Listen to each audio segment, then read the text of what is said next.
Hello, yasiyebazibwe mugamba matya mikwano manyi you have a situation you are passing through olina embeera gy'oyitamu naye kimanyi Katonda awulira mu nnaku mu ssanyu Katonda aba awulira mukwano gwange, so togwa mu maanyi togwa mu ssuubi kubanga bw'omuyita awulira. So n'olwekyo kana akayimba kako mukwano, kana akayimba kako kakugumya omutima, kimanye nti Katonda aba awulira. Every time you call on to him, buli ssaawa yonna gy'omuyita Katonda ajja kuba awulira.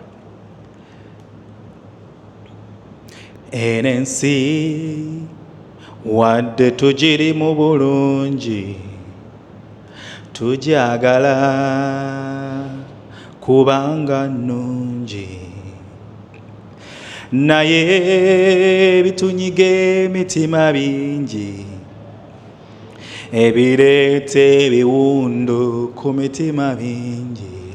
Eno ensi bw'esalawo ekwanika mu lwatu, ne baavu banno ne bagamba oli mwavu, n'otegana obeeko obulungi, bw'omala n'obiwummula ng'okoye nga tewali ssuubi, tewali yakeera ku makya n'ayita obwavu nti jjangu eno nze nkooye obugagga, tewali akeera ku nkya n'ayita ebizibu nti mujje eno nkooye okuba obulungi.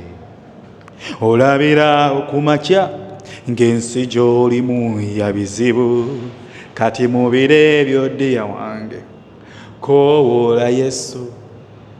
Nze bwe nakoowoola Mukama yampulira, nayita erinnya lye nga nnumwa teyanziruka, yawulira eddoboozi lyange nga likaabira wala mu buziba, bwe nakoowoola Mukama kwolwo yampulira.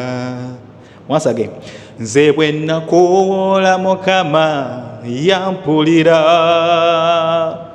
nayita erinnya lye nga nnumwa teyanziruka, yawulira eddoboozi lyange, oh God, nga likaabira wala mu buziba, bwe nakoowoola Mukama kwolwo yampulira.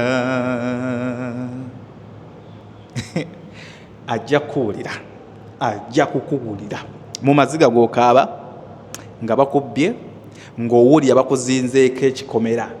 Ajja kuwulira, ajja kuwulira. Keep on praying. Kanyasaala, kanyasaala, kanyasaala.